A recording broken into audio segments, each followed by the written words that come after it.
Why did the CIA build a fake town on the moon? In 1974, deep beneath the archives of the Central Intelligence Agency, a file labeled Project Echo Dust sat untouched in a locked steel drawer. It was marked Top Secret, Eyes Only. No one outside of a handful of high-ranking intelligence officials had ever heard of it. Most believed it was just another Cold War relic, one of many strange operations from a paranoid era. But the truth was far stranger than anyone imagined. The file contained photographs. Not of missiles or foreign spies, but of houses, streets, lampposts, a gas station, even a movie theater with an old-style marquee. All this on a flat stretch of dusty gray terrain. Above the rooftops, you could clearly see a black sky full of stars and the distant curve of Earth. This wasn't Nevada. It wasn't a set. The photos were taken on the moon. The story began in 1969, a week after Apollo 11 returned to Earth. While most of the world celebrated the moon landing, a strange transmission was received during the astronauts' final hours on the lunar surface. It was brief, distorted, and never released to the public. The signal, recorded in static-filled audio, included a voice, one that didn't match any crew members, and three strange words. They built it. NASA scrubbed the signal from the official logs. But someone higher up took it seriously. Very seriously.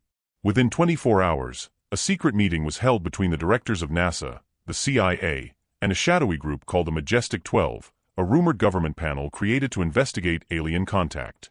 Whatever was found on the moon had scared them. They decided to keep it hidden at all costs. By 1971, a new mission was quietly launched, Apollo 20, but the public was told the Apollo program ended at 17. Apollo 20 didn't carry scientists. It carried military operatives and intelligence agents. Their mission? Explore a location near the moon's southern pole, where the strange signal was traced. They were to investigate, document, and if possible, secure what they found. What they discovered shocked them. About 6 miles from the crater edge, embedded in the lunar soil, were the ruins of structures. Not alien-looking towers or bizarre alien tech, these looked like human buildings. Worn down by time, some collapsed, others still standing. They found old-style homes, electrical poles without wires, even playground equipment. But there were no people. No footprints. No signs of life. It was as if someone had tried to recreate a 1950s American town, on the moon, and then abandoned it. The CIA took over from there. A secret base was built in Antarctica to hide the real operations. Supplies were launched from private contractors under false names. In 1973, using advanced propulsion from captured Nazi and experimental alien tech stored at Area 51, the CIA began building a new version of the lunar town. This time, it was fully functional. Every building was wired. Cameras were placed inside and outside. Drones, designed to look like birds and insects, were deployed for constant surveillance. But who were they watching? The CIA didn't build the town for humans. They built it as a trap. Documents revealed a growing concern within the CIA that certain alien entities have been visiting Earth for decades, not through flying saucers, but through dimensional blending. In simple terms, they didn't travel from far away. They stepped in from a layer just beyond our own. The fake town, modeled after mid-century America, was built to lure them out. The theory was that these beings were drawn to human environments they had once interacted with, or possibly tried to imitate. And it worked.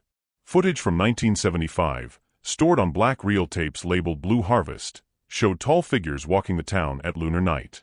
Their limbs moved strangely, like puppets on strings. Their faces were blurry even in high-resolution footage, as if their features couldn't stay in one shape. The agents called them mirrors. They would appear without sound, walk the streets slowly, then vanish. Sometimes they would enter the buildings and stay there for hours. The town was monitored for 4 more years. Then the bodies started to appear. Not the mirrors, humans. In 1979, 3 CIA operatives sent to recover hardware didn't return. A rescue crew was launched 2 weeks later. What they found made one member resign from the agency the moment he got back. The 3 missing agents were inside the fake town. But their bodies were badly altered. Their faces were wrong.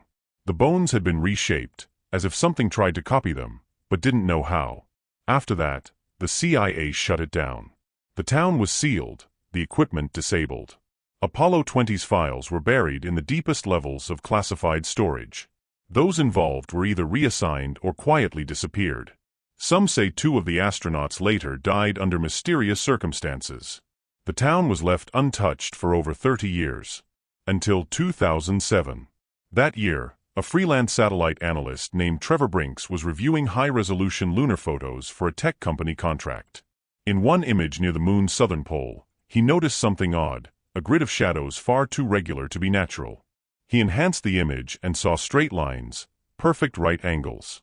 He posted a blurry version to an online forum under the username ScopeChaser17. 3 days later, his post vanished, and so did Trevor. Friends said he was last seen boarding a bus in Colorado. The ticket was purchased in cash, destination unknown. His apartment was found cleaned out. No phone, no laptop, no clothes. Just one thing left, a photo printout of a lunar surface marked with circles and the words "They're still watching." Since then, several whistleblowers have hinted at the existence of the moon town. A retired NASA engineer claimed on a podcast in 2016 that he once helped design a closed-cycle biosphere module for an unacknowledged lunar habitat. Another leak in 2021 included sketches of what looked like a fast food diner with dual oxygen locks. But the most shocking piece came in 2023. A hacker group known as VRGO released 40 gigabytes of declassified data from an internal CIA server. Buried in the files was a 3-minute video clip. The footage showed a camera moving through the fake town. The quality was poor, but the details were clear: retro cars, mailboxes, billboards with 1970s style ads, and a still-lit movie marquee reading "They never left." In the final seconds of the video, the camera turns. And in the reflection of a store window, a tall, slender figure with no face can be seen standing behind the cameraman. The video cuts out. No one has officially confirmed the existence of the moon town. NASA continues to deny the Apollo 20 mission ever happened. The CIA refuses to comment on fictional internet conspiracies. But the evidence keeps piling up. And one question remains. Why did the CIA build a fake town on the moon? Was it to study aliens? Trap them? Communicate? Or was it something even darker, an experiment in manipulation, a simulation of human life, for something that wanted to learn how to blend in? No one knows. But some researchers believe the town is still active, that the mirrors are still walking its streets, and that one day, when they understand us enough, they'll stop watching and start replacing.